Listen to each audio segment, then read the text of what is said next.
Because mountains में होता है स्नोफॉल। स्नो अगर मेल्ट होगा तो वहां से वाटर फ्लो होगा, और वाटर फ्लो होगा तो क्या बनेगा, हम स्टोर हाउस ऑफ मिनरल्स भी बोलते हैं। इनके अंदर खजाना मिलता है, खजाना ब्रेक होगी तो बेटा रॉक के साथ साथ ये जो आइस यहाँ डिपॉजिट है, जो स्नो डिपॉजिट है, इन मतलब क्या है, जब हम किसी लैंड के फिजिकल फीचर की बात कर रहे हैं, हम वहाँ पे टेरेन बॉडी, हम यूनिक थिंग अबाउट इट बेटा, ये एक आइसोलेटेड माउंटेन है।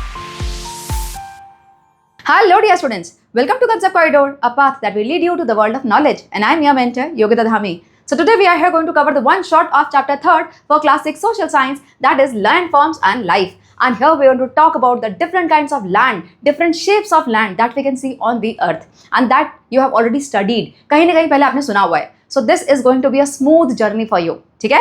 Before we get started, here are the 7 chapters of your SST syllabus that we are done with. In case you have missed any one of them, link of your SST playlist is given in the description. बाद में जाके उनको check कर सकते हो.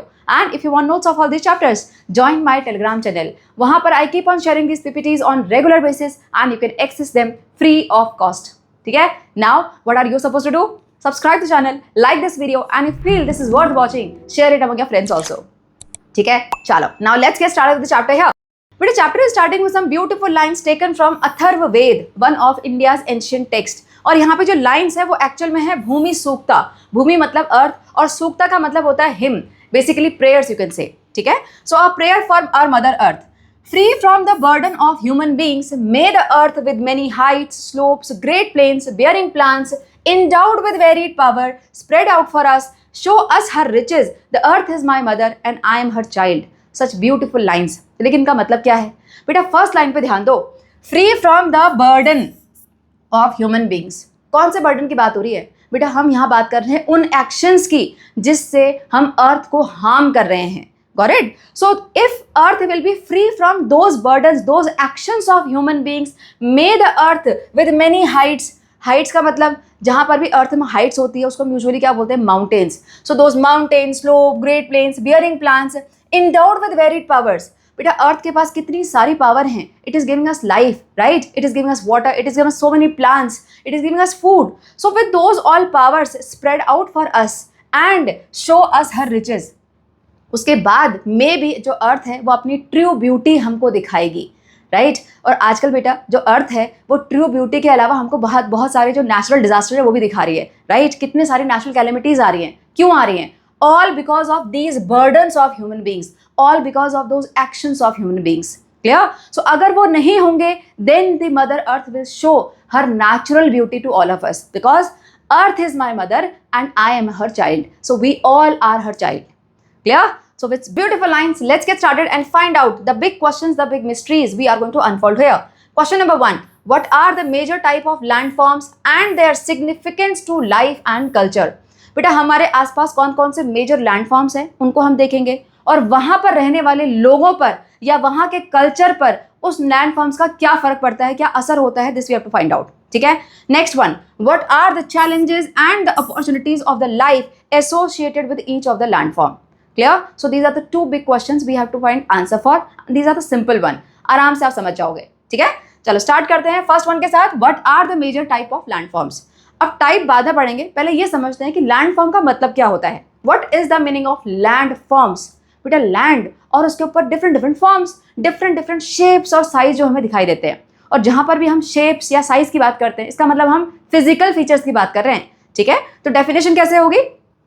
A landform is a physical feature on the surface of our planet Earth. Planet Earth के ऊपर जो हमको अलग अलग फीचर्स, अलग अलग फिजिकल शेप, साइज दिखाई देते हैं लैंड के, उन्हीं को हम लैंडफॉर्म्स बोलते हैं. Got it? आप सीनियर क्लास में जाओगे तो आपको अलग अलग काफ़ी सारे टाइप के लैंडफॉर्म्स करने पढ़ना पड़ेगा. बट यहाँ पर क्लास 6 में there are only 3 major categories we are going to focus on and these are the 3. अगर पिक्चर को देखोगे तो आपको आराम से पता पड़ जाएगा हम कौन कौन से लैंडफॉर्म्स करने पढ़ने वाले हैं. पहला वाला तो बहुत ही सिंपल है. कौन सा है ये? Mountain. This one here is mountain, this one is plateau, and this one is plain. So these are the 3 we are going to focus on. Got it? Now, बेटे लैंडफॉर्म कब बने होते हैं? आज से 10, 20 ईयर, 50 ईयर पहले ये बनने शुरू हुए थे और आज आपको दिखाई दे रहे हैं क्या? Of course not.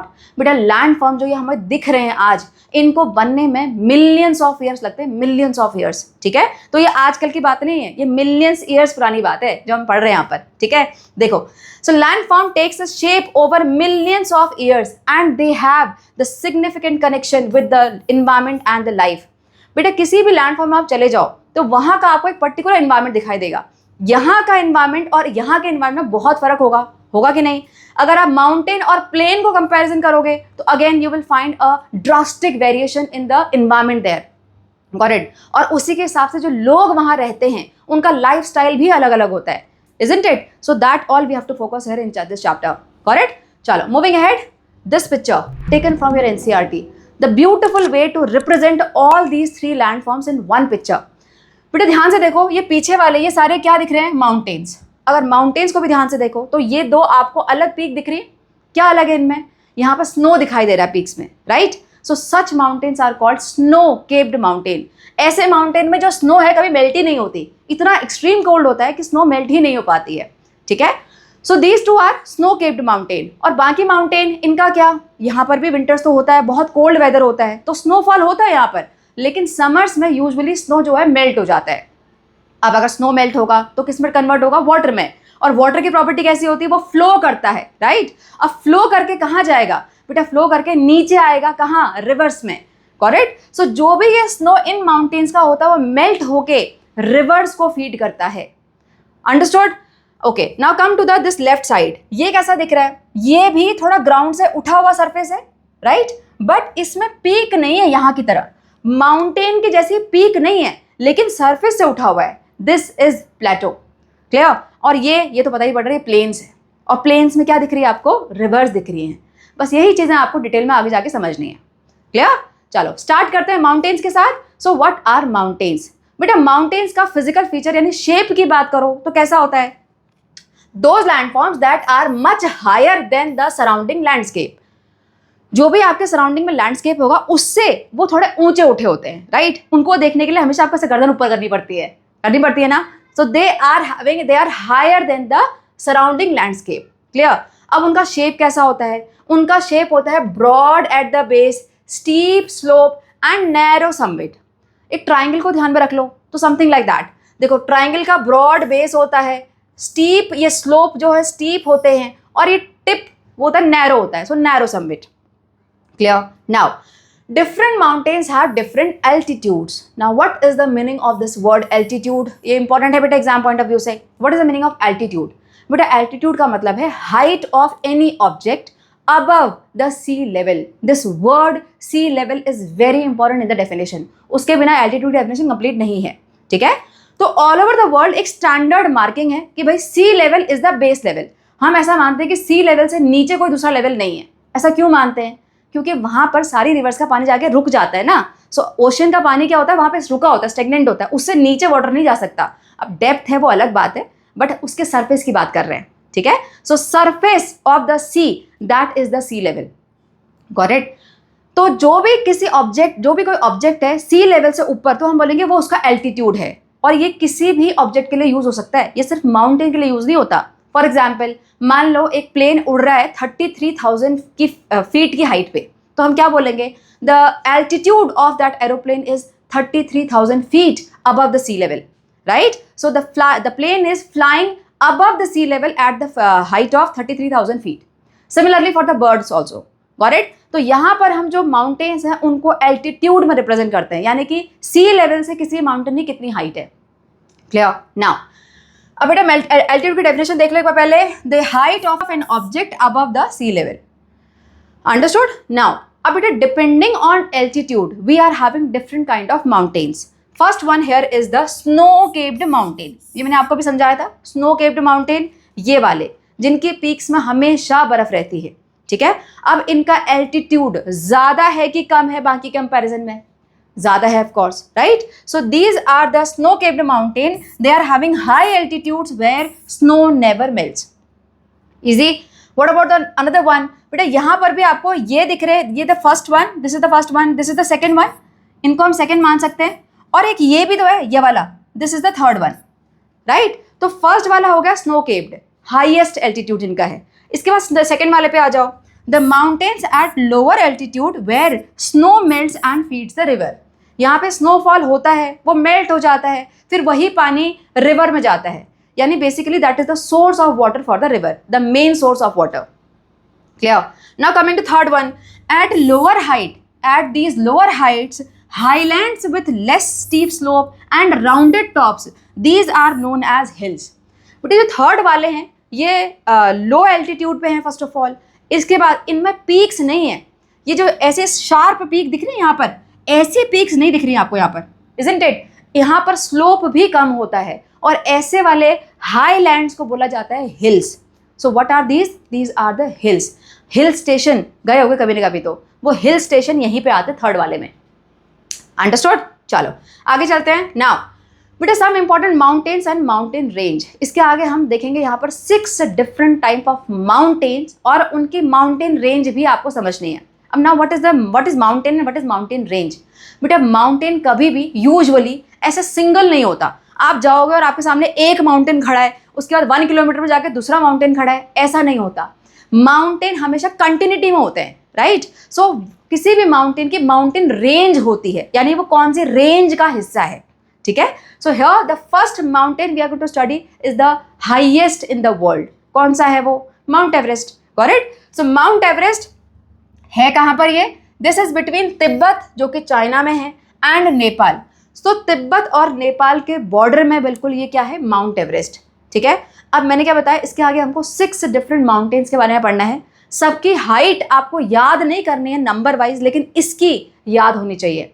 Mount Everest की हाइट आपको पता होनी चाहिए. ठीक है. अब इसको याद करने का बड़ा सही तरीका है. पहले तो यहाँ देख लो है कितनी?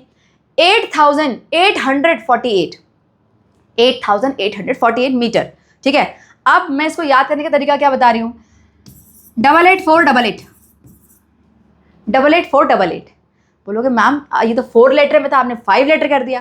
अरे पॉइंट लगा लो ना, यहाँ पे लास्ट डिजिट के पहले पॉइंट लगा लो. तो मैंने देखो बिल्कुल और एक्यूरेट आपको बता दिया. ठीक है. So this is 8,848.8 metre.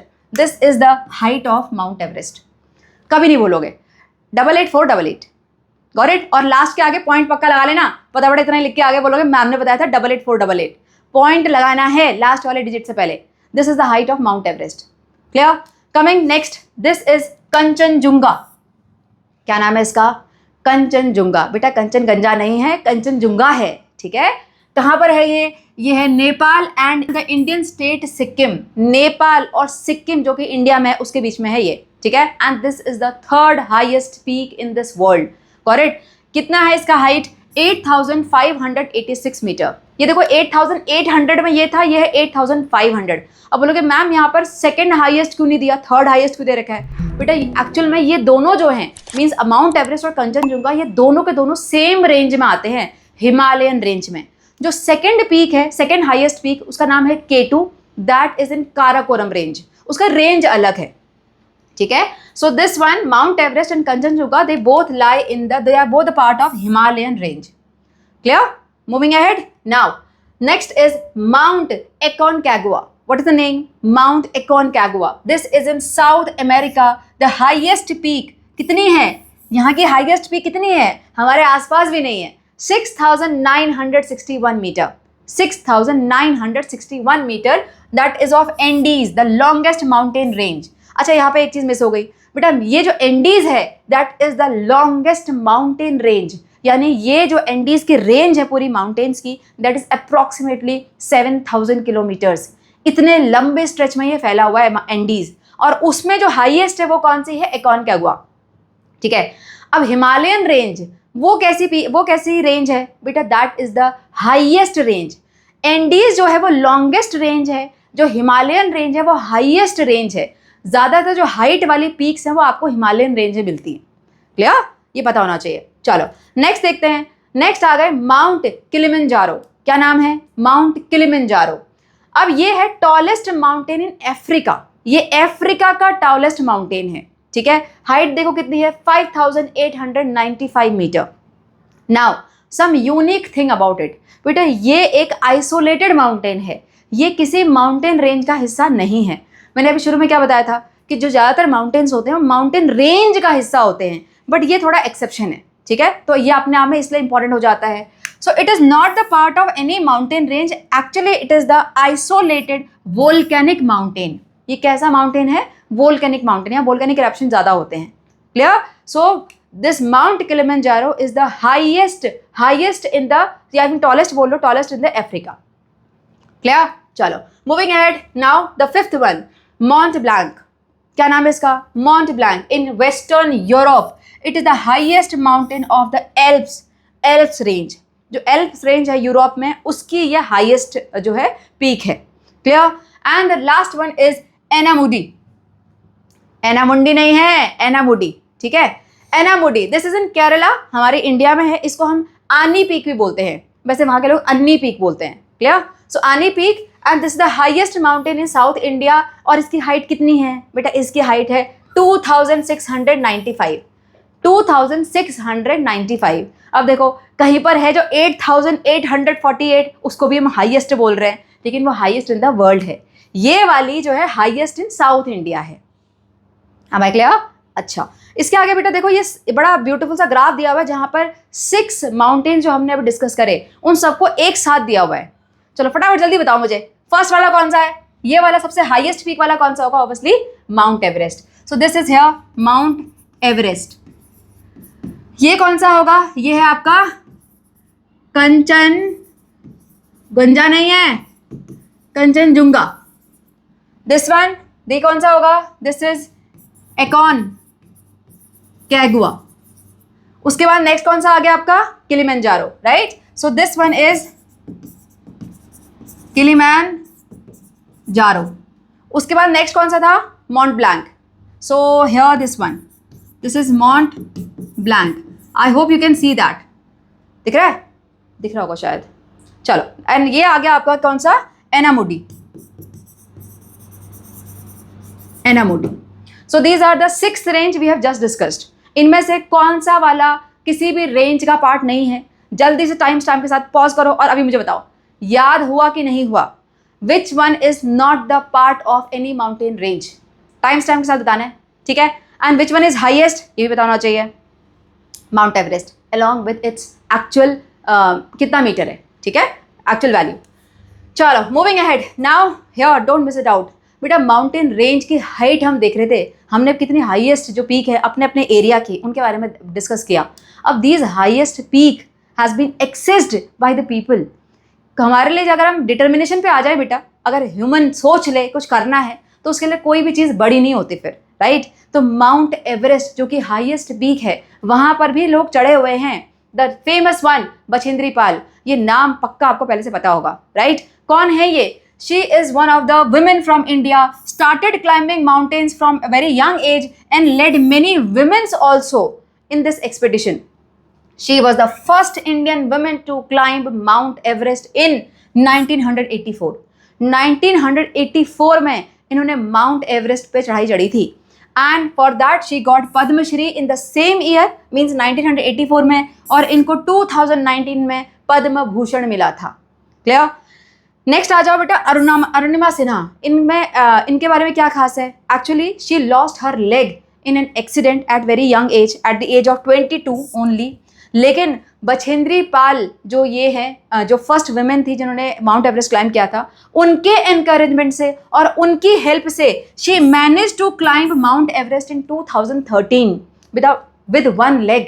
She lost her one leg, right?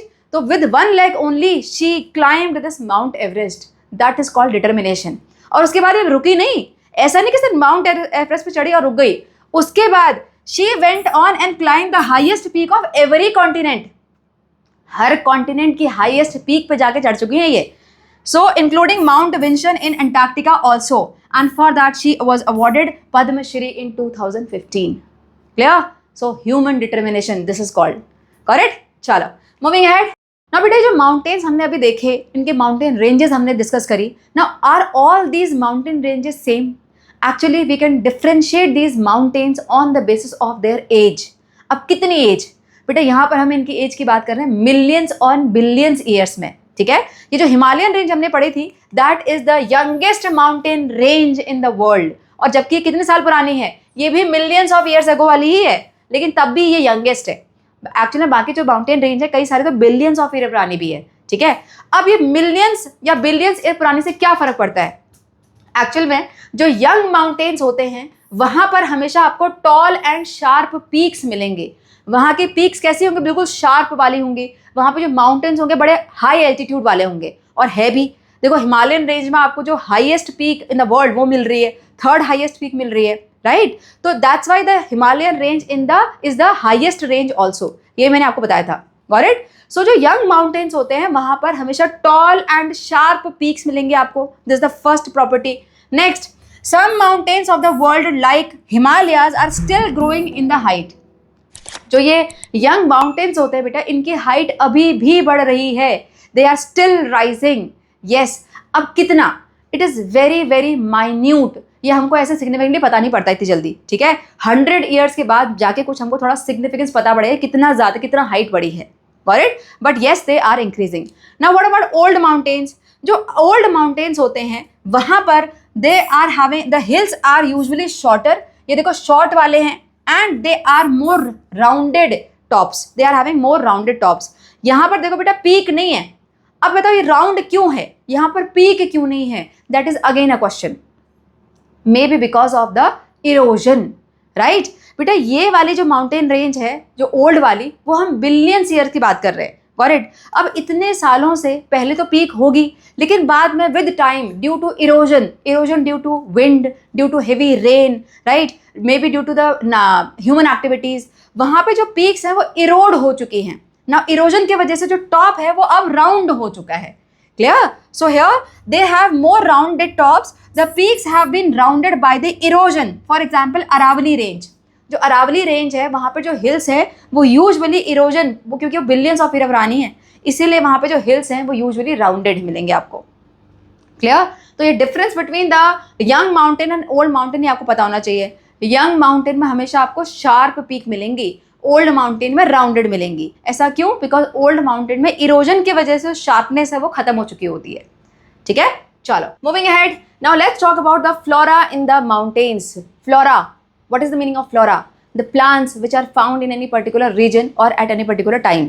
कहाँ पढ़ी थी ये डेफिनेशन? सेकेंड चैप्टर में, जहाँ पर हमने फ्लोरा इन द ओशियंस देखा था, राइट? अब यहाँ पढ़ने वाले हैं plants which are usually found in the mountains. Clear? बेटा यहाँ पर आपको एक वर्ड सुनाई देगा, मॉन्टेन फॉरेस्ट. क्या मतलब है इसका? नाम से ही पता पड़ रहा है, the forest which is found on the slopes of the mountain. ठीक है, the forest that covers the slope of the mountain, उसी को हम मॉन्टेन फॉरेस्ट बोलते हैं. करेक्ट? अब इस फॉरेस्ट में किस टाइप के प्लांट आपको ज़्यादातर दिखाई देंगे? समथिंग लाइक दिस, ये कोन शेप्ड प्लांट्स, कोनिफर ट्रीज बोलते हैं इनको. ठीक है, एग्जाम्पल क्या है इसके? इसके एग्जाम्पल है पाइन्स, फिर्स, स्प्रूस एंड डियोडार. अब पाइन्स और डियोडार शायद आपने पहले से सुना होगा, फिर्स एंड स्प्रूस ये दो नए नाम हैं, याद कर लो. ठीक है, so such kind of plants are common here in the mountain forest. इनका शेप कैसा होता है? These conifer trees grow tall, बहुत लंबे होते हैं, कोन शेप्ड होते हैं, और इनकी leaf with thin pointed leaves. Leaves कैसी होती हैं? Thin and pointed, just like needle. Again why? So that snow can slide off. बेटा यहाँ पर जो इतना स्नोफॉल होता है वो ट्री पे रुके ना, वो नीचे गिर जाए स्लाइड ऑफ होके, इसीलिए यहाँ पर इस टाइप के ट्रीज मिलते हैं. Correct? This is a kind of adaptation of these plants to this environment. Correct? Next, at higher altitudes grasses, mosses and lichens are also found. बेटा यहाँ पर माउंटेन फॉरेस्ट में इन प्लांट्स के अलावा आपको ग्रासेस, मॉसेस एंड लाइकन्स भी मिल जाएंगे. अब ग्रासेस तो पता है, what are mosses and lichens? जो मॉस है वो समथिंग लाइक दिस, ऐसा स्ट्रक्चर आपने कभी देखा होगा पक्का, है ना? कैसा लग रहा है ये? ऐसा लग रहा है ग्रीन ग्रास का पूरा, हमारे लिए तो ग्रास ही है, जिसको नहीं पता है तो ग्रीन कुशन टाइप का हो गया है. But this is not grass, this is moss. ठीक है, क्या खास बात है मॉस की? मॉस में कभी भी फ्लावर नहीं आते हैं और इनके पास ट्रू रूट्स नहीं होती हैं. ठीक है, so these are small green plants without flower और true roots often spreading like a cushion like cover. Cushion जैसा दिखाई देता है. ठीक है, तो इनको क्या बोलते हैं? मॉस. अब ये ट्रू रूट के बिना सर्वाइव कैसे कर रहे हैं, साइंस में पढ़ेंगे डिटेल में कभी. ठीक है, नेक्स्ट इज लाइकन. लाइकन कुछ इस टाइप का, ये स्केल टाइप के दिख रहे हैं इस पे, ये जो बार्क है उस पे. सो बेटा ये है लाइकन, और ऐसा स्ट्रक्चर आपको ट्रीज की बार्क के अलावा जो बड़े बड़े स्टोन्स होते हैं फॉरेस्ट में, ये माउंटेन वाले एरिया में, तो वहां पर आपको ज्यादा दिखाई देंगे. ठीक है क्या ये? अब एसएसटी में यहाँ पे लिखा हुआ है, a plant like organism. Lichen is a plant like organism that generally cling to rocks, walls and trees. Rocks में, वॉल्स में या ट्रीज की बार्क में ऐसे आपको मिलेगा. लेकिन एक्चुअल में जो लाइकन होता है उसमें दो अलग अलग ऑर्गेनिज्म होते हैं, फंगस एंड एल्गा. अब आपके यहाँ पर ये एग्जाम में नहीं आएगा, जस्ट फॉर इन्फॉर्मेशन बता रही हूँ, 7th क्लास में डिटेल में पढ़ेंगे साइंस में. ठीक है, अभी के लिए क्या लिखना है आपको? What is lichen? It is a plant like organism that usually found or clings to the rocks, walls or trees. Clear? चलो. Now fauna in the mountains. Fauna means the animals which are usually found in the mountains. Clear? देखते हैं यहाँ पर the first one, this bird, peregrine falcon. What is the name? Peregrine falcon. Now what is so special about this bird? Beta, this bird is the fastest animal on the earth. Fastest animal है ये. Got it? Next one, Himalayan tahar, a kind of wild goat you can say with lots of fur. See the fur here. Why this goat is having so much of fur? So that they can save themselves from the harsh cold winters. Adaptation. Got it? Next one, mountain hare. जो mountains के लोग होते हैं इसको जंगली खरगोश बोलते हैं, लेकिन ये खरगोश यानी रैबिट नहीं होता, it's hare, mountain hare. Golden eagle, Canadian lynx, something looking like a cat और ऑल्सो रिजेंबलिंग टू लेपर्ड, लेकिन ये अलग एनिमल है. इसकी जो हाइट है वो कैट से थोड़ी सी ज़्यादा होती है. ठीक है. नेक्स्ट वन, याक, ये सुना है आपने. Ibex, again a kind of mountain goat with big horns. ये देखो बिग हॉर्न्स हैं और इसके जो हूव्स होते हैं बेटा ये वो इतने स्ट्रांग होते हैं कि ये रॉकी और जो स्लोपी सरफेस होते हैं वो बड़े आराम चढ़ जाते हैं. ठीक है. Next one, grey fox, this one leopard and this one black bear. ये आपने पहले से सुने हुए हैं. Got it? अब इनमें से कुछ के नाम आपको पता होने चाहिए. Which are the faunas which are found in the name few faunas which are इनमें से कुछ के नाम आपको पता होने चाहिए. Name some faunas which are found in the mountains. ऐसे क्वेश्चन अगर आ गया तो. ठीक है. चलो, moving ahead. Now here some lines which are taken from a poem Kumar संभवा, जो कि कालिदास ने लिखी थी. अब इन लाइन्स को पढ़ते हैं, इनके बेस पे कुछ क्वेश्चंस दिए हुए हैं आगे जिनके आंसर आपको ढूंढने हैं. ठीक है. देखो पढ़ो. In the north rises Himalaya, the lord of the mountains, like a living god who measures the earth and stretches from the western to the eastern oceans. From it, the wind comes down, carrying spray from the descending Ganga, shaking the deodar trees. Deodar trees भी आ गया. Opening the peacock tail feathers and cooling the mountain people after they hunt deer. बेटा इतनी सी lines में जो भी हमने mountains के बारे में भी पढ़ा वो ऑलमोस्ट सब कुछ ही कवर हो गया है. देखो माउंटेन कितने बड़े हैं, Lord of the mountain, right. कितने स्ट्रेच में वो फैले हुए हैं वो भी यहाँ पे बता दिया. Who measures the earth and stretches from the western to the eastern ocean. उसके अलावा वहाँ पर किस टाइप का क्लाइमेट होता है, वहाँ पे ठंडी हवा चलती है, राइट. उसके कैसे वहाँ पे प्लांट्स और एनिमल्स हैं. Everything is here in these lines. Clear. अब क्वेश्चन पे ध्यान दो. What are western to eastern oceans. यहाँ पर इस पोम में वेस्टर्न एंड ईस्टर्न ओशंस क्यों मेंशन है. Can you locate them as well. The lords of mountain on figure 5.2. जो चैप्टर 5 है उसमें जो सेकंड पिक्चर दी हुई है उसमें आपको ये सबको लोकेट करना है. ठीक है. इसके आगे नेक्स्ट क्वेश्चन देखो. Why is Ganga mentioned here. ये भी इसका भी आंसर आपको बताना है. देखो इस पिक्चर की बात हो रही है. This is the map which is 5.2. Got it. अब यहाँ पर आपको लोकेट करना है where are these lords of mountains, Himalayas. बेटा ये जो ब्राउन वाला स्ट्रेच दिख रहा है और इसके ऊपर वाला ये पूरा ये हिमालयाज है. अब ये कहाँ से स्ट्रेच हो रखा है. अगर हम ये वेस्टर्न साइड के ओशन से देखें तो लगभग यहाँ से स्टार्ट हो रहा है and it is stretching till this eastern ocean, right. So that's why western to eastern ocean ये नाम पोएम में आए हुए हैं. Got it. And this is lord of Himalayas. इसके बाद यहाँ पे गंगा क्यों मेंशन हुई है. क्यों गंगा मेंशन हुई है. बेटा गंगा क्योंकि ओरिजिनेट हिमालय से ही होती है. जो गंगा का ओरिजिनेशन है वो हिमालयाज में जो बर्फ है वहीं से कहीं से मेल्ट होकर गंगा बन रही है. उसके अलावा गंगा में जो बाकी छोटे छोटे रिवर्स हैं जिनका पानी आके मिलता है मैक्सिमम वो भी आपको हिमालय से ही ओरिजिनेट होती हुई दिखाई देंगी. ठीक है. That's why Ganga is mention here. आगे दिया भी हुआ यहाँ देखो. Ganga is the Indian name of largest river originating from Himalayas. देखो कहाँ से ओरिजिनेट हो रही है, हिमालयाज से. इसको इंग्लिश में गैंगेज या फिर गैंजेस भी बोलते हैं. Nearly 2500 kilometre long. लेंथ कितनी है गंगा की, 2500 kilometre long. Got it.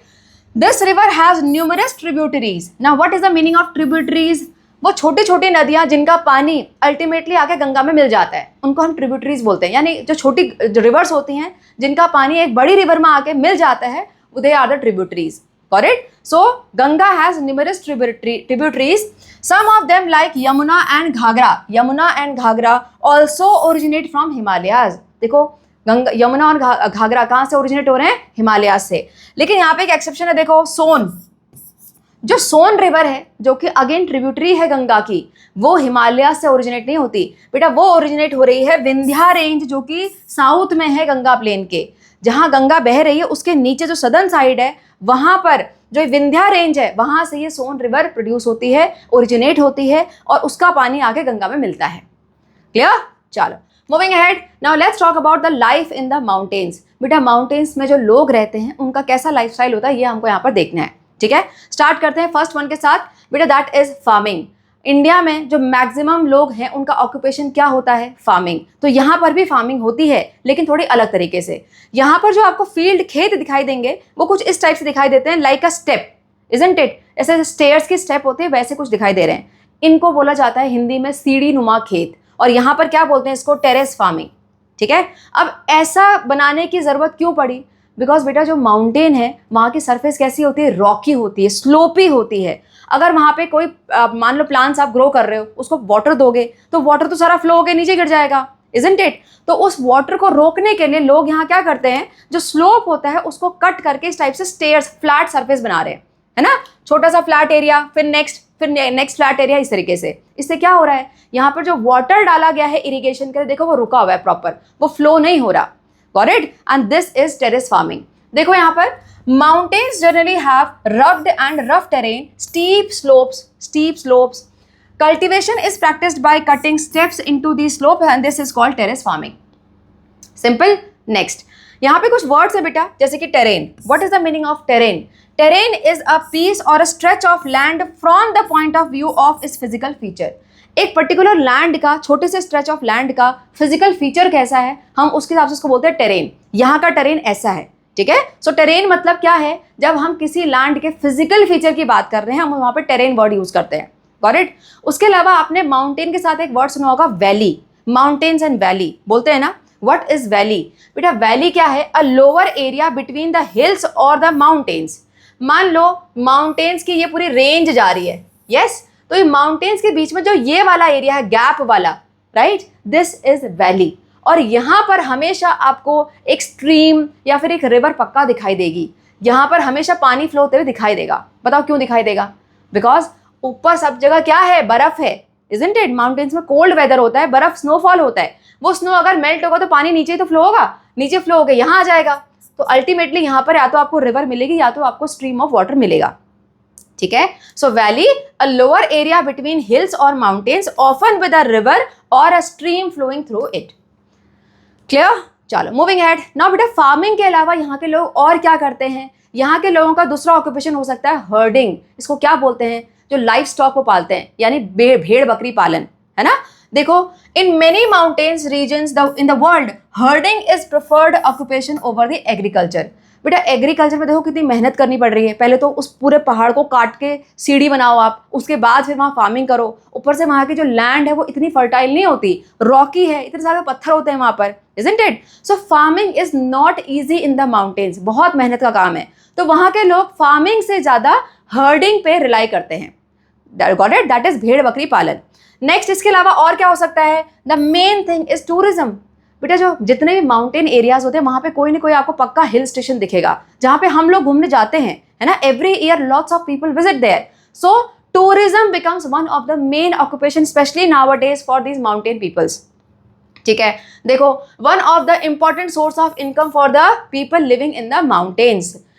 The pure and refreshing mountain air, scenic beauty attract many tourist every year. अब वहाँ पे टूरिस्ट आएंगे तो उनको रहने के लिए जगह चाहिए, खाने पीने के लिए सामान चाहिए, है ना।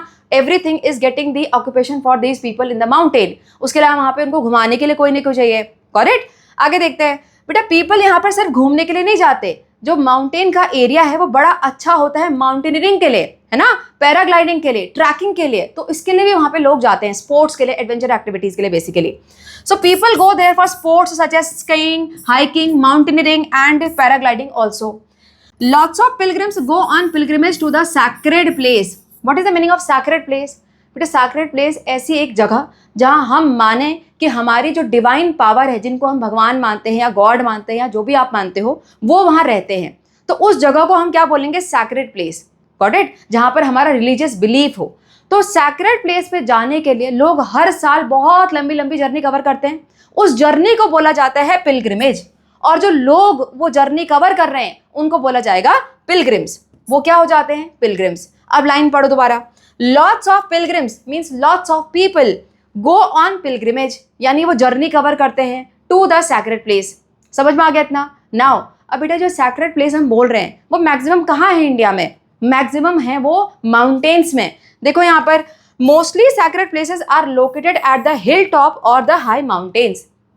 फॉर एग्जाम्पल वैष्णो माता, कैलाश पर्वत सुना होगा आपने, अमरनाथ की यात्रा, है ना। तो यहाँ पर जो ये लोग जा रहे हैं, इतने सारे लोग जो पिलग्रिमेज लेने जा रहे हैं, ये भी टूरिज्म की अपॉर्चुनिटी लेके आ जाते हैं इन लोगों के लिए जो कि माउंटेन्स में रह रहे हैं, है ना। वहां पर उनके लिए बहुत सारे अपॉर्चुनिटीज आती हैं अर्न करने के लिए, मनी अर्न करने के लिए। Am I clear? चलो moving ahead now, here don't miss it out बेटा, many traditional communities around the world consider mountains to be sacred places. पूरे पूरे माउंटेन को वो सैक्रेड मानते हैं, उनकी पूजा भी की जाती है।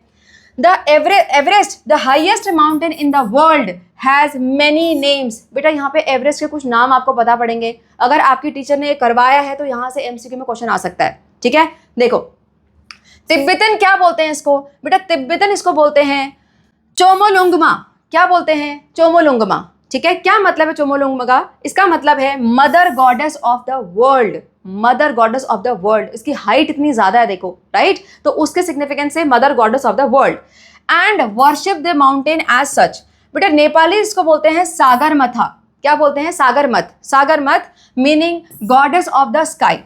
Similarly Mount Kailash, Mount Kailash Tibet में है, यहाँ पर इसको हम लोग इंडियन लोग इसको सैक्रेड मानते हैं, और हिंदुज्म में, बुद्धिज्म में, जैनिज्म में और बॉन जो कि एक एंशियंट तिब्बतन जो था रिलीजन था, उसमें इन सबको यहाँ पर कैलाश को क्या माना जाता है? सैक्रेड माना जाता है। इतने सारे धर्मों में सब में कैलाश पर्वत को सैक्रेड मानते हैं। Clear? So such reverence for the mountains summits is also found elsewhere in India as in other parts of the world. बेटा ये जो माउंटेन्स को हम सैक्रेड मान रहे हैं, ये सिर्फ इंडिया में नहीं, वर्ल्ड के कई सारे पार्ट्स है वहाँ ऐसा माना जाता है। करेक्ट? अब इसके बारे में 7th क्लास में डिटेल में पढ़ेंगे, एक चैप्टर है वहाँ पर। करेक्ट? चलो moving ahead now, let's talk about the challenges faced by the people of the mountains. बेटा माउंटेन्स के लोग की लाइफ वैसे ही बहुत टफ होती है, इतना वहाँ पे स्लोपी टेरेन होता है, इतना उनको चलना पड़ता है। उसके अलावा हमने फार्मिंग देखा था कितना टफ था, isn't it? But other than that also there are lots of challenges which these peoples are facing, and nowadays one of the major challenges is the first one, uncontrolled tourism. बेटा tourist season में, specially tourist season में यहाँ पर इस type का scene बहुत common है। जो समर सीजन होते हैं उस टाइम पे जो ऑल ओवर इंडिया के लोग हैं वो कहाँ जाते हैं? हिली एरियाज में, राइट, टूरिस्ट डेस्टिनेशन में। अब यहाँ पे होगा क्या, एकदम से सारे लोग आ गए, सबकी छुट्टियां तो सब एक साथ ही पड़ती हैं, तो बहुत सारे लोग एक साथ आ जाते हैं। करेक्ट? तो यहाँ पर हो जाता है रोड ब्लॉक, जैम, और उसके अलावा इन्वायरमेंट पे क्या फर्क पड़ेगा? अगर एकदम से इतना एक्सेसिव फ्लो हो जाएगा पीपल का, तो उससे जो ये माउंटेन है इसकी सरफेस पे प्रेशर भी तो पड़ेगा। Yes, so an excessive inflow of visitor can put a fragile mountain environment under lot of pressure। और इस प्रेशर से क्या क्या हो सकता है बेटा? इस प्रेशर से यहाँ पर आ सकता है लैंडस्लाइड। What is landslide? जब यहाँ पर बहुत एक्सेसिव प्रेशर में माउंटेन आता है, it is not the only condition but yes one of the, ठीक है। तो लैंडस्लाइड में होता क्या है, जो रॉकी सरफेस है माउंटेन का या फिर जो उसके ऊपर का मास ऑफ अर्थ है वो एकदम से टूट के नीचे गिर जाता है। अब नीचे गिर जाता है मतलब वहां पे स्लोप है ना, तो अगर टूटेगा तो वो सीधे नीचे को आएगा। करेक्ट? तो इसको बोलते हैं लैंड स्लाइड हो गया, land slide. So the sudden collapse of mass of earth on rock from the mountains, deadly one. Correct? इसके बाद नेक्स्ट आ सकता है अवलांच। अवलांच क्या होता है? अगर माउंटेन की सरफेस पे, माउंटेन पे पूरा स्नो डिपॉजिट है, राइट, और वहां पर इस तरीके का कुछ कंडीशन होगी, यानी वहां पर अगर अंदर से रॉक ब्रेक होगी तो बेटा रॉक के साथ साथ ये जो आइस यहाँ डिपॉजिट है, जो स्नो डिपॉजिट है, वो भी तो गिरेगा, इजंट इट? इसका एक major reason melting of ice भी हो सकता है, ठीक है। तो यहाँ पे अवलांच में क्या हो रहा है? The sudden fall of snow, ice और rocks from the mountain sides and often occurs when snow starts melting. ज्यादातर कब स्टार्ट होता है ये? जब स्नो एकदम से मेल्ट होना शुरू हो जाता है। क्लियर? इसके अलावा और क्या हो सकता है बेटा? यहाँ पर आता है cloud burst. Now what is cloud burst? Hindi में इसको बोलते हैं बादल फट गया, बादल फटना, ठीक है। अब बादल फटना मतलब क्या? मतलब है बादल क्या फट जाएगा सच में? एक्चुअल में होता क्या है, एकदम से बहुत ज्यादा हेवी रेनफॉल होता है छोटे से एरिया में, राइट। तो एकदम से बहुत सारा पानी एक ही एरिया में गिर रहा है। क्लियर? अब कभी भी आपने टैप खोला हो तो पता होगा आपको कि अगर स्लो वाटर आता है तो उतना ज़्यादा प्रेशर नहीं होता, लेकिन बहुत ज़्यादा अगर आप वाटर खोलोगे तो उसमें बहुत प्रेशर होता है, अगर हाथ लगाओ तो लगती भी है, इजंट इट? तो same thing is happening here. बेटा छोटे से एरिया में बहुत ज़्यादा पानी गिर रहा है, correct? So it will have lot of pressure, so it will create damage in that area wherever it is falling. So cloud burst, correct. इसके बाद नेक्स्ट क्या आता है, फ्लैश फ्लड। ना व्हाट इज फ्लैश फ्लड? बेटा flood तो आपको पता है, पानी भर जाना, लेकिन माउंटेन में पानी भरने का स्कोप नहीं है क्योंकि वहां स्लोप है, जहां पर भी पानी होगा वो स्लाइड कर जाएगा, वो फ्लो हो जाएगा, इजंट इट?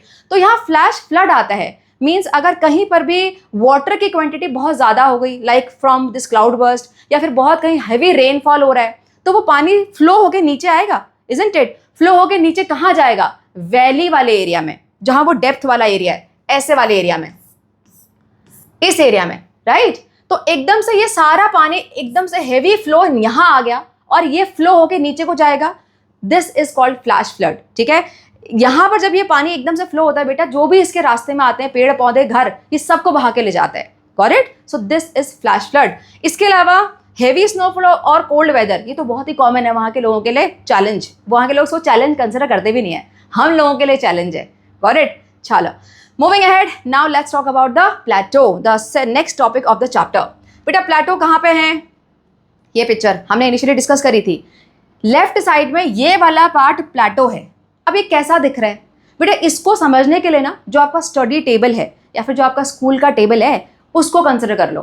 टेबल का टॉप कैसा होता है? बिल्कुल फ्लैट, यस, लेकिन आपके आसपास की जो सरफेस होती है, नीचे का फ्लोर, उससे वो उठा होता है, बिल्कुल ऐसा ही प्लेटो है, ठीक है? अब बिल्कुल ये नहीं कि टेबल जैसा फ्लैट होगा, मतलब ऑलमोस्ट फ्लैट सरफेस होती है, ऑलमोस्ट, ठीक है? So this is plateau here. देखो डेफिनेशन क्या लिखोगे?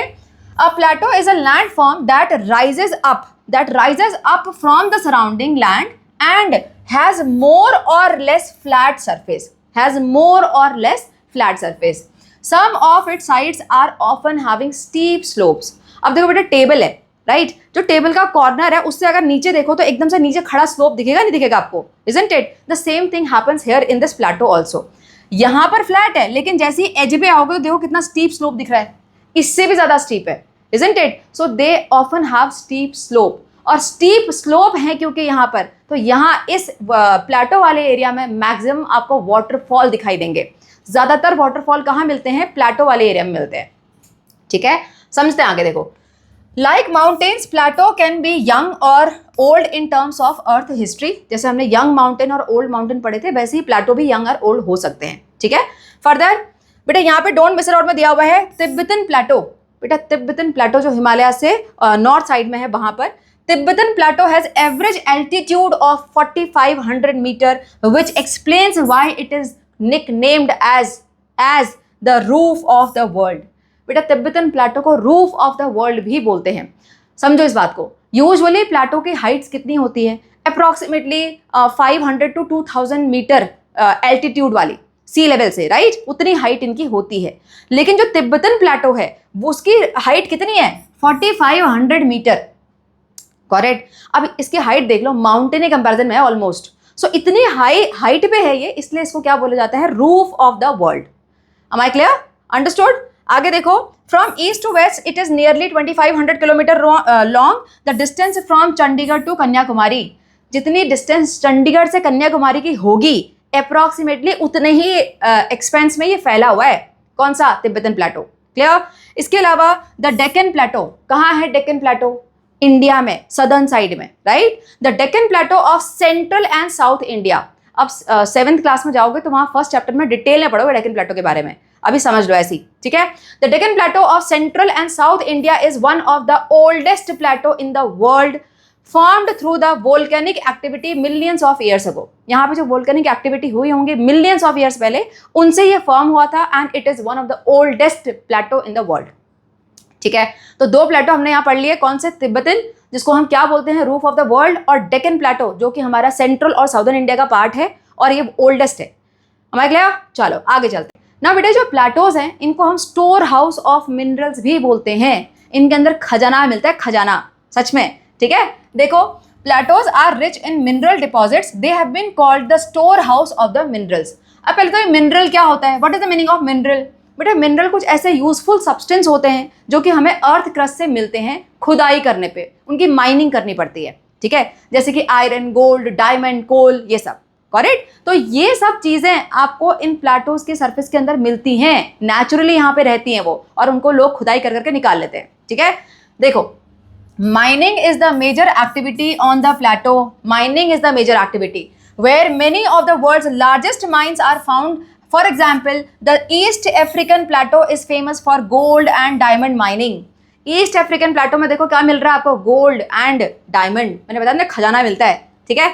इंडिया में आ जाते हैं बेटा, in India huge reserves of iron, coal and manganese are found in Chota Nagpur प्लेटो। कहाँ है छोटा नागपुर प्लेटो?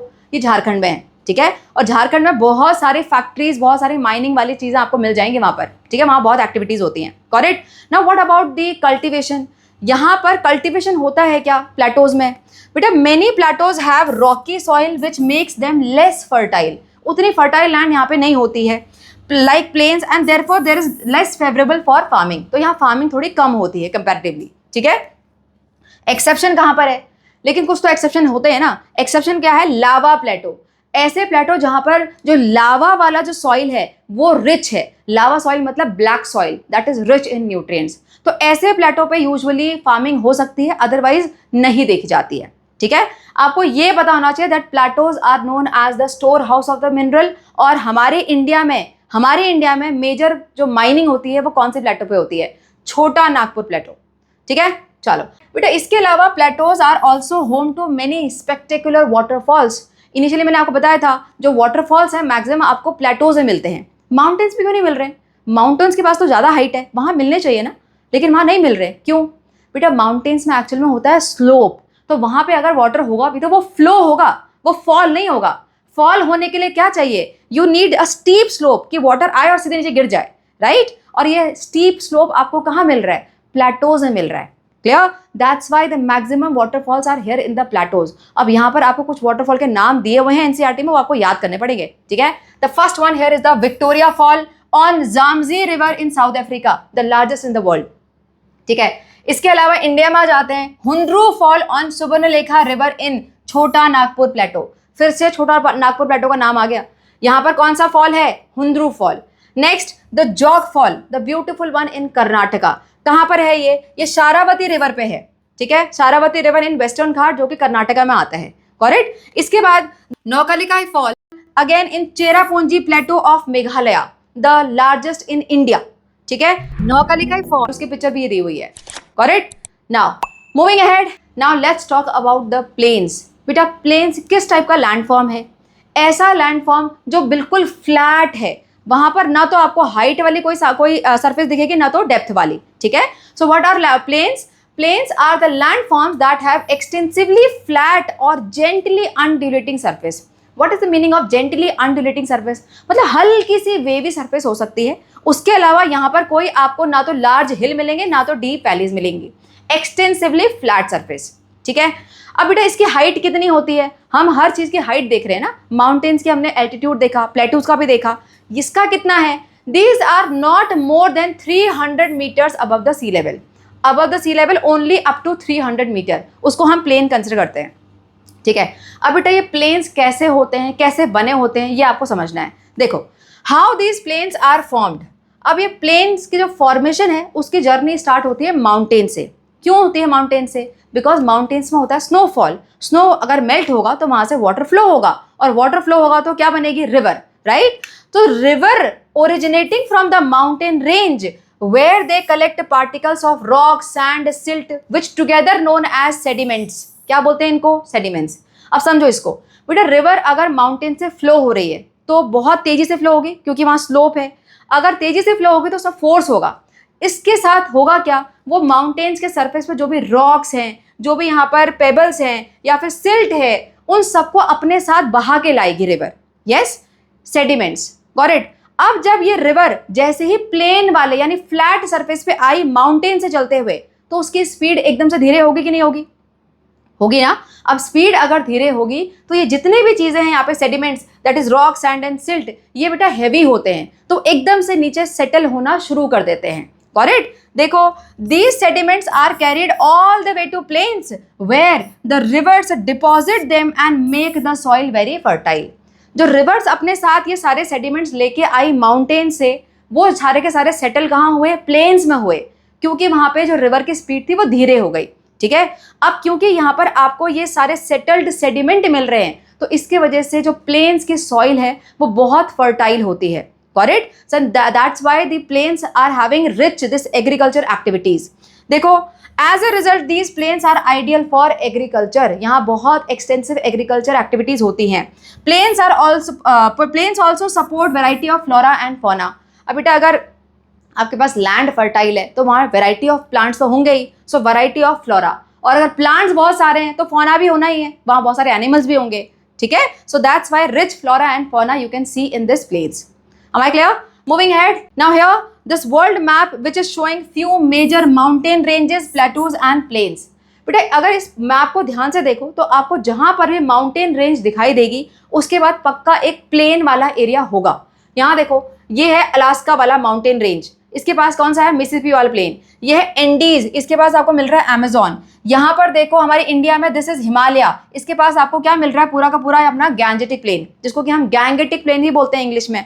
बेटा Gangetic and Gangetic both the pronunciation correct according to English. ठीक है, अब ये प्लेन क्यों है यहाँ पर, क्यों माउंटेन रेंज के पास पक्का एक प्लेन है? बिकॉज माउंटेन्स में होता है स्नोफॉल, वहां से वाटर मेल्ट होगा तो नीचे रिवर बन के आएगा, और रिवर जब प्लेन में आएगी तो उस लैंड को पूरा फर्टाइल बनाएगी. राइट, इसीलिए यहाँ सब जगह ग्रीनरी दिखाई हुई है. This the fertile land. Am I clear? चलो moving ahead. Now this satellite picture, इसके बेस में कुछ क्वेश्चंस हैं, एक बार देखते हैं उनको. The picture in figure 3.9 has been taken from a satellite. It captures the portion of north India. North India का पिक्चर है ये, from high altitude. Observe and discuss the image as in the class activity. Which colour is the Ganga plain? Ganga plane का कौन सा colour है? बेटा ये पूरा का पूरा, ये देखो ये वाला एरिया पूरा ग्रीन दिख रहा है. क्यों दिख रहा है? Because this is the fertile land. यहाँ पर एग्रीकल्चर, यहाँ पर फ्लोरा बहुत रिच होता है. ठीक है, further what does the white expense represent? ये सैटेलाइट इमेज में जो ये वाइट एक्सपेंस दिख रहा है पिक्चर में, ये क्या दिखा रहा है? ये पूरा का पूरा हमारी माउंटेन रेंज है, Himalayan range. Clear? Next, what does the brown expense at the bottom of the left image represent? बेटा इसके ग्रीन के नीचे जो ये ब्राउन वाला एक्सपेंस है, ये क्या है? ये पूरा हमारा है प्लेटो.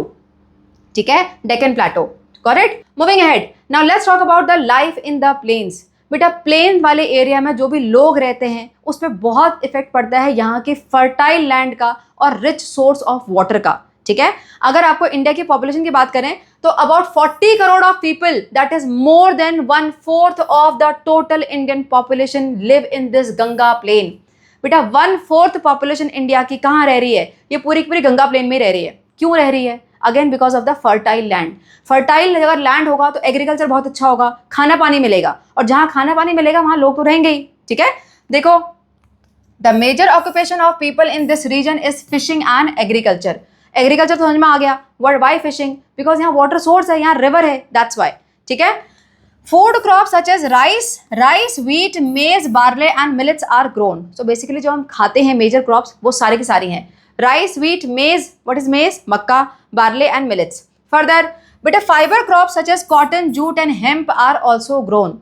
फाइबर और कॉटन और जूट, ये तो आपको पहले से पता होगा, हेम्प भी एक तरह का फाइबर होता है. ठीक है, further traditionally agriculture has been mostly watered through rainfall. बेटा पहले के टाइम पे जो एग्रीकल्चर होता था उसमें पानी कहाँ से आता था? रेनफॉल से. लोग बारिश का इंतजार करते थे, बट आजकल कोई नहीं इंतजार करता. आजकल तो हर घर में ट्यूबवेल है. राइट, तो वो कहाँ से यूज कर रहे हैं? Now they are dependent on the ground water for the irrigation. ठीक है, अब इस एरिया में जो मेजर प्रॉब्लम्स है वो क्या है? बेटा इस एरिया में जो मेजर प्रॉब्लम वो है पॉपुलेशन. Isn't it? यहाँ पर इतनी सारी पॉपुलेशन एक साथ रह रही है, सो ओवर पॉपुलेशन, और जहाँ पॉपुलेशन है वहाँ फिर पॉल्यूशन भी तो है. तो population and pollution, these are the major problems of this life in the plain. उसके अलावा depletion of the ground water. बेटा इरिगेशन के लिए अब लोग किस पे डिपेंड होने लग गए हैं? ग्राउंड वाटर पे. तो इससे क्या देखा जा रहा है? जो ग्राउंड वाटर है, जो जमीन के अंदर वाला पानी है, वो धीरे धीरे खत्म हो रहा है. Am I clear? चलो बेटा इसके अलावा जो यहाँ पे रिवर्स हैं उनको भी लोग सेक्रेड मानते हैं. जैसे हमने देखा था माउंटेन्स है, माउंटेन्स को सेक्रेड मानते हैं, ऐसे रिवर्स को भी सेक्रेड माना जाता है. हम गंगा माता बोलते हैं, इजंट इट? इसके अलावा अगर एक से ज़्यादा रिवर, 2 या 3 रिवर एक जगह आके मिल जाए उसको हम संगम बोलते हैं, फिर उसको भी सेक्रेड माना जाता है. फॉर एग्जाम्पल प्रयागराज का Sangam, isn't it? So many communities have considered a river source and its confluence. Confluence का मतलब संगम. Confluence with 1 or 2 other river to be sacred. For example Prayagraj Sangam. ठीक है, अब जहां पर सैक्रेडनेस आ गई इसका मतलब वहां पर लोग बहुत ज्यादा आएंगे, इजंट इट? फिर वहां से पिलग्रिमेज स्टार्ट हो जाएगा. हमने पिलग्रिमेज डिस्कस कर लिया है, क्लियर। तो यहाँ पर लोग आते हैं, बहुत सारे लोग आते हैं इन रिवर्स में डुबकी मारने के लिए, संगम को विजिट करने के लिए। अभी आपने देखा था इलाहाबाद में क्या हुआ था, प्रयागराज संगम में, है ना, इसी year. Further, because plains have gently slope river navigation is easy and support a lot of economic activities। बेटा यहाँ पर जो रिवर बह रही हैं प्लेन वाले एरिया में, उनकी स्पीड बहुत ज़्यादा नहीं होती, और स्पीड बहुत ज़्यादा नहीं इसका मतलब बहुत धीरे धीरे पानी फ्लो होता है। इसके वजह से यहाँ पर इस टाइप की सीनरी आपको बहुत दिखाई देगी। यहाँ पे लोग आज भी बोट का यूज़ करते हैं एक जगह से दूसरी जगह जाने के लिए, ठीक है। देखो, in earlier days people also used rivers extensively to travel from one place to another. Even today, there are stretches along the Ganga where people prefer to use boats to move around. Am I clear? Chalo. Moving ahead. Now here one question for you. Can you give examples of river sources or confluences from your region that are regarded as sacred by any community? अब बेटा ये बहुत ही personalise सा question है। अब पता नहीं आप कौन सी जगह पे रह रहे हो, तो वहाँ के हिसाब से आपको आंसर देना है कि आपके आसपास कोई रिवर है क्या, अगर है तो उसको सैक्रेड मानते हैं क्या। अगर कोई यमुना नदी है, गंगा नदी है, राइट, सरस्वती है, तो इस तरह से आप कुछ यहाँ पे लिख सकते हो। Further, visit a nearby river and observe all activities there whether economic और कल्चरल। ओके, आपको किसी भी अपने आसपास रिवर के पास जाना है और वहाँ पे कौन कौन सी एक्टिविटीज हो रही हैं ये बताना है। इसको मैंने आपको प्रॉपर आंसर फॉर्म में लिख के दिया हुआ है। बेटा अगर रिवर है तो वहाँ पर कौन कौन सी इकोनॉमिक एक्टिविटीज हो सकती हैं। देखो, वहाँ पर फिशिंग हो सकती है, फार्मिंग हो सकती है, उसके अलावा हमारा ट्रांसपोर्टेशन भी हो सकता है। अभी हमने देखा था बोट्स, राइट। तो fishing, farming, transportation, these are the normal economic activities. Now what about the cultural activities. बेटा जहाँ पर भी रिवर होगी और अगर वो सैक्रेड है तो कितने सारे लोग तो आपको वहाँ डुबकी मारते हुए दिख जाएंगे। यस, उसके बाद उसके कॉर्नर पे रिवर के बैंक में बहुत सारे लोग पूजा करते हुए दिखाई देंगे। यस, सो इस टाइप की चीज़ें होती हैं। तो cultural activities like taking holy dip, next offering prayers, floating diyas and flowers. काफ़ी सारे लोग शाम को वो दियास में डलाते हैं, correct. So floating diyas and flowers. Next one, name some popular tourist destinations in India and identify the category of landform they are associated with. Okay बेटा, इंडिया में कौन कौन से tourist destination famous tourist destination आपको यहाँ लिखने हैं, और फिर वो कौन से लैंड फॉर्म से बिलोंग करते हैं ये भी आपको लिखना है, ठीक है। अब मैंने यहाँ पहले से कुछ लिख के दिए हैं, देखो, शिमला, लेह, लद्दाख, दार्जिलिंग, कच्छ, जैसलमेर, लोनावला, मैसूर एंड पचमरी। अब मैंने जिस तरह से ग्रुप किया हुआ है आपको पता पड़ रहा होगा कौन कौन से लैंड फॉर्म से बिलोंग करते हैं। फर्स्ट वाला शिमला, लेह, लद्दाख, दार्जिलिंग, कहाँ है ये है आपका माउंटेन रीजन में। नेक्स्ट वाला कच्छ एंड जैसलमेर, ये कहाँ आ गया आपका डेजर्ट वाले एरिया में, है ना। सो डेजर्ट में आ जाएगा ये। लोनावला, मैसूर, पचमढ़ी, ये कहाँ जाएगा आपका बेटा, ये कहाँ आएगा, this is in the plateau, ठीक है। So this is the plateau region. Clear. चलो moving ahead, now let's talk about the desert. बेटा desert again one of the plain area but entirely different from the Ganga plain. Ganga plain में भी plane है, flat surface है, लेकिन वहां तो हमको इतनी ग्रीनरी दिखाई देती है, जंगल ही जंगल है। लेकिन डेजर्ट में प्लांट देखना मुश्किल हो जाता है, right. So this is also one of the flat plain area but not similar to the Ganga plain. How it is different. बेटा यहाँ पर है आप बिल्कुल ड्राई क्लाइमेट, जहां पानी का नामो निशान नहीं है ना। देखो, large and dry expanse with very little precipitation are considered to be desert. बहुत बड़ा लैंड जो कि बिल्कुल ड्राई हो, वहाँ पे बहुत कम प्रेसिपिटेशन हो। What is precipitation?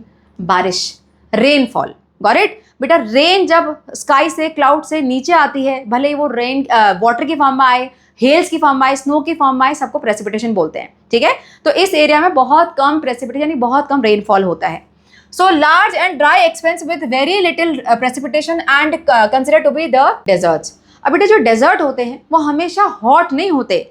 यूजुअली लोग डेजर्ट का नाम सुनते ही सोचते हैं कि बहुत गर्मी वाला एरिया, बट ऐसा नहीं है। जो डेजर्ट्स होते हैं वो कोल्ड रीजन में भी हो सकते हैं और हॉट रीजन में भी हो सकते हैं। So desert can be found in hot and cold region both. Now examples, जो हमारा इंडिया का थार डेजर्ट है that is the hot desert, right. So hot deserts like Sahara desert in Africa, the Thar desert in the north west of the Indian subcontinent, these are the hot desert. What about cold? बेटा Gobi desert in Asia, that is the cold desert, clear. अब hot और cold desert में जो flora and fauna होता है वो भी अलग अलग टाइप का होता है, और इसके बारे में हमने साइंस में ऑलरेडी डिस्कस किया था। आई थिंक चैप्टर 2 था, राइट, जहाँ पे हमने हॉट डेजर्ट कैमल और कोल्ड डेजर्ट कैमल के बारे में पढ़ा था, याद है? that one. I think this is the picture. This is the camel found in the hot desert and this is the camel found in the cold desert. So variation in the fauna. Am I clear? चलो moving ahead. Now let's talk about the life in the desert. बेटा desert में life के अपने challenges हैं, वहाँ पर water कितनी problem होती है, isn't it? But still people are enjoying with their own tradition, own culture in their own area, isn't it? देखो यहाँ पर in India, communities living in Thar desert or migrating through it hold rich cultural tradition such as folk songs and legends related to the desert. बेटा जो desert में रहने वाले लोग हैं इनके अपने कुछ ट्रेडिशन होते हैं, अपने कुछ अटायर होता है, isn't it? उसके अलावा अपने कुछ फोक सॉन्ग्स होते हैं जो कि वो हर जगह जहाँ पर भी वो जाएं वो पक्का उसको फॉलो करते हैं, पक्का आपने देखा भी होगा, isn't it? सो इससे क्या पता पड़ रहा है, जो लोग हैं भले ही वो किसी भी लैंड फॉर्म से बिलोंग करते हैं बेटा, लेकिन वो एडजस्ट कर ही लेते हैं उस पर्टिकुलर लैंड फॉर्म से, करेक्ट? चैलेंजेस तो हर जगह हैं, माउंटेन में भी चैलेंज थे, यहाँ पर भी चैलेंज है और प्लेन्स में भी हैं, दो it is rich in the fertile land and water, but population pollution कितने सारे चैलेंज है वहाँ पर भी, correct? So what it is showing, the diverse way in which humans have made all landforms their home is a testimony to our adaptation and resilience. बेटा ये क्या दिखाता है, ये दिखाता है कि ह्यूमन किसी भी प्रॉब्लम से पीछे नहीं हटते, हम उसको ओवरकम कर ही लेते हैं, ठीक है? यहाँ पे जो रेजिलियंस वर्ड है उसका क्या मतलब होता है, this is the capacity to meet challenges और difficulty and adapt to them और ओवरकम देम। हमारे सामने कोई भी चैलेंज आ जाए, कोई भी डिफिकल्टी आ जाए, हम पीछे नहीं हटने वाले, हम या तो उसको ओवरकम कर लेंगे या तो उसके अकॉर्डिंग अडाप्ट कर लेंगे। This is the meaning of resilience and that's what we all human beings are doing. We are adapting ourselves according to the challenges which are offered by these all landforms. Am I clear? So this is landforms and life. Am I clear? Chalo. So with this, we are done with this chapter. I hope you were able to understand each and every concept of this chapter. But still, having any doubt or facing any difficulty, comment. I will revert back there. Got it? Chalo. See you soon for the next chapter. Till then, take care and bye-bye.